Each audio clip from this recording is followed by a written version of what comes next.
It's a rule of war that's almost reached mythical levels. You never invade Russia in the winter. The cold, brutal Russian winter wears down soldiers and equipment alike, and the Russian troops are well suited to the harsh conditions. After all, they live there. So enemy forces essentially walk into a buzzsaw. This has not only proven true for countless local enemies, but for some of the most powerful forces in the world. It's enough to make people think Russia truly is unbeatable in winter. The first time the perils of invading Russia in winter became clear was in 1812, when Napoleon Bonaparte became a little too big for his pint-sized britches. He'd been engaged in a brutal trade war against the British Empire, attempting to blockade them. The Russians had no interest in participating in this, so Napoleon decided to make an example out of him. His feared army crossed the Niemen River into Russia, leading a troop unit of up to 500,000 people, and within 6 weeks half of those soldiers were dead.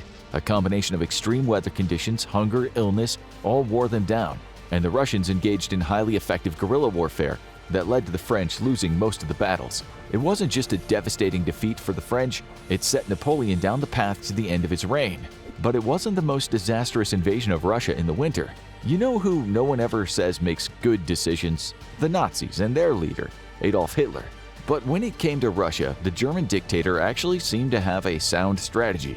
He signed a non-aggression pact with Soviet dictator Joseph Stalin, the Molotov-Ribbentrop Pact, and the two collaborated on an invasion of Poland. But Hitler, as he always did, eventually lost his mind. And in 1941, just as the US would be entering the war a few months later, the German army invaded Russia in Operation Barbarossa. Hitler no doubt thought his mighty war machine would run over the Russian troops in a matter of months. The truth would be anything but. If you take a look at the tail of the tape on the German invasion of the Soviet Union, you'll likely get a very different picture. After all, Russia suffered the most devastating losses of anyone in the war, mostly against the German army. It was years of slow, grinding combat in brutal conditions, with the Russian troops largely being used as human walls to slow down the German advance by any means necessary. But as much as the Soviet army suffered, it was the Germans who came out the loser.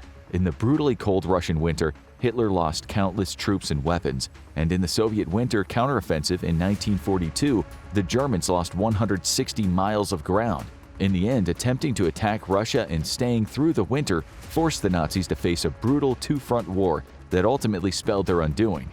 So, is anyone who fights Russia in the winter just doomed?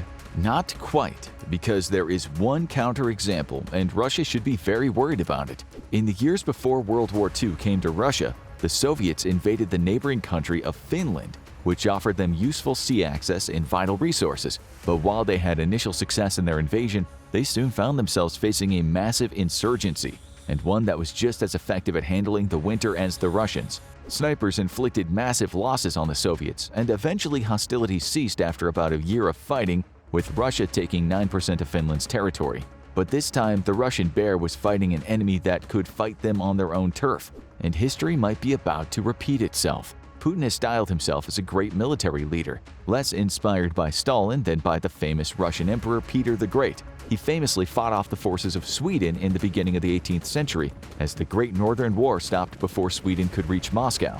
Putin might be hoping winter will turn the tide once again, but there's one problem with that. In all these cases, Sweden, Napoleon, and the Nazis, they were the ones invading Russia. The forces all faced long-distance slogs and brutal weather wearing down their supplies and equipment, and at the end of it they'd find Russian troops hunkering down and ready to cut them down. But this time Russia isn't the one being invaded.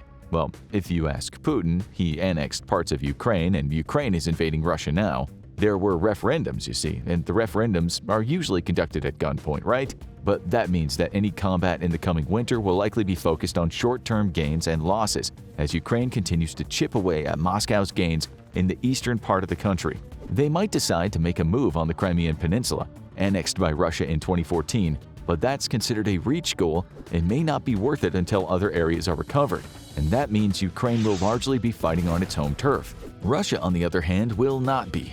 Russian troops don't have some supernatural resistance to the cold that makes them super warriors in the winter. Rather, they're simply used to living in it, which gives them slightly better resistance as long as they have the proper equipment. And that's Russia's biggest problem right now. The war has turned the country into an international pariah, making it nearly impossible to get supplies from any country that isn't a fellow outlaw nation. The closest they have to a reliable ally is China.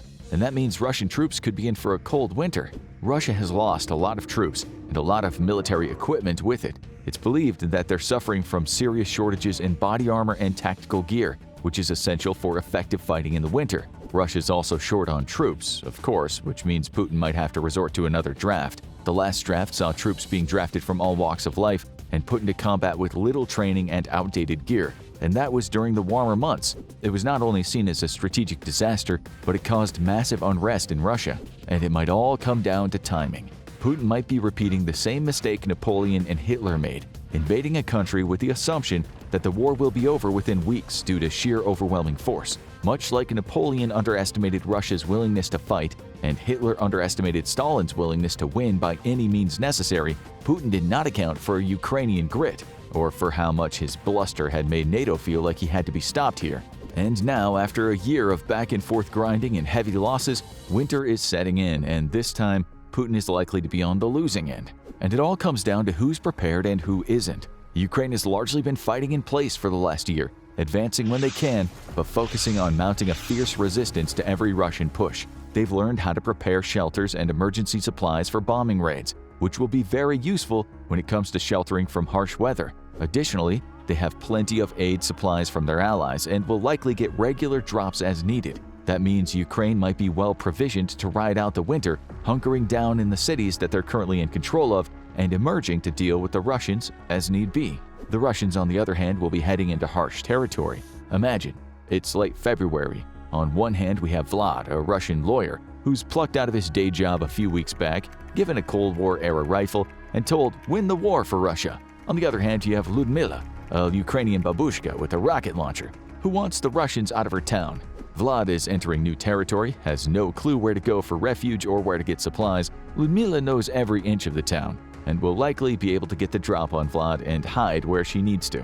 Vlad is going to die. So what's about to play out in Ukraine in these final winter months? Russia might not be well suited to take over more territory during the winter months, but they are well suited to defend it. Ukraine has taken many cities in recent months, and those that were under Russian occupation are often found in shambles. As conditions get worse, Ukraine might dial back its own operations and work on fortifying its territory. They will likely get continued shipments of aid and weapons from the United States and the rest of Europe, but they're not likely to make too many gains until promised stocks of main battle tanks are delivered, which could be an opportunity for Russia to fortify its own forces and make sure its new units get proper training and work on obtaining supplies from other countries like China, North Korea, and Iran. But Putin hasn't made any smart decisions so far in this war. The loss of Kherson and other major Ukrainian gains in the war have made Putin seem enraged and unstable, and he stepped up his brutal bombardment of Ukraine as a result. He's targeting power infrastructure, hoping to freeze them out in the winter, but a warmer than usual European winter has largely foiled those plans. Additionally, Ukraine is about to deploy the US Patriot missile system for the first time, which will make it more effective at shooting down Russian missiles and drones. And that could cause Putin to make a historic mistake. Analysts believe that now Putin is sending a huge number of new recruits into eastern Ukraine, attempting to consolidate in Donbass and Crimea, and maybe take back some conquered territory. But those troops are running up against a motivated, determined Ukrainian army, equipped with large amounts of NATO gear. Russia will have a vast number advantage, just like it always does, but if it doesn't have a plan, it might just mean more Russian troops to be picked off by Ludmila before she goes home and makes borscht and stuffed cabbage for her family. But a long-range problem is still brewing for both sides. Ukraine has the current advantage in the war, and it's likely to continue through the winter as long as they continue to have the support of the West.